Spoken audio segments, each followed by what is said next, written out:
ZTN Bangla মিমি রয়েছে আপনার সঙ্গে। এই মুহূর্তে আমরা যে খবরে নজর রাখবো, পারফর্ম না করলে পদ ছাড়তে হবে।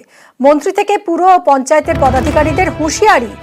রাজ্যের শাসক দলের পদাধিকারীদের চ্যালেঞ্জ অভিষেক বন্দ্যোপাধ্যায়। কথা বলবো আমাদের প্রতিনিধি আবিরের সঙ্গে। আবির, লক্ষ্য 2026 এবং দলের অন্দরে কড়া বার্তা অভিষেক বন্দ্যোপাধ্যায়, পারফর্ম না করলে পদ ছাড়তে হবে। কতটা সিগনিফিক্যান্ট?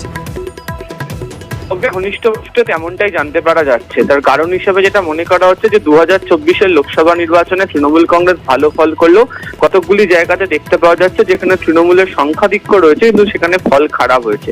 এক্ষেত্রে দাঁড়িয়ে লোকসভা ভোটের প্রচারে নেমে বিভিন্ন জায়গায় সাংগঠনিক সভা করতে গিয়ে ওই বার্তা অভিষেক বন্দ্যোপাধ্যায় তিনি দিয়ে এসেছিলেন এবং উল্লেখও করেছিলেন যে যারা ভালো পারফর্ম করবেন, দলের জন্য যারা কাজ করবেন তাদের ভাগ্যে থাকবে পুরস্কার, যারা এই কাজ করতে পারবেন না তাদের নিজেরা যেন পদ আঁকড়ে বসে না থাকেন।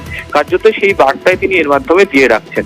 এর সঙ্গে সঙ্গে তুমি জানো গতকালই তিনি টুইট করেছিলেন এবং সেখানে তিনি উল্লেখও করেছিলেন যে নবজোয়ার যাত্রা করতে গিয়ে রাজ্যের বিভিন্ন প্রান্তের মানুষের সঙ্গে কথা বলে তাদের কাছ থেকে কি আঁচ তিনি পেয়েছিলেন।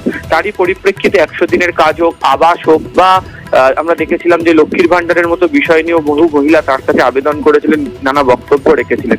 এইগুলোর প্রেক্ষিতে স্বাস্থ্য, শিক্ষা, রাস্তা এবং পানীয় জলের মতো ইস্যু নিয়ে যাতে প্রশাসন যাতে সক্রিয়ভাবে থাকে এবং এই কাজ মূলত জনপ্রতিনিধিদের সংযোগের মাধ্যমেই হয়, যেক্ষেত্রে গুরুত্বপূর্ণ ভূমিকা মিউনিসিপ্যালিটি বা যারা পঞ্চায়েতের আধিকারিকরা রয়েছে তারা পালন।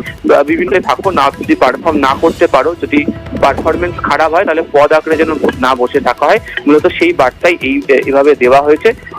এমনটাই অভিষেকের ঘনিষ্ঠ মহল সূত্রে আমরা জানতে পারছি। আবির, সঙ্গে থাকো।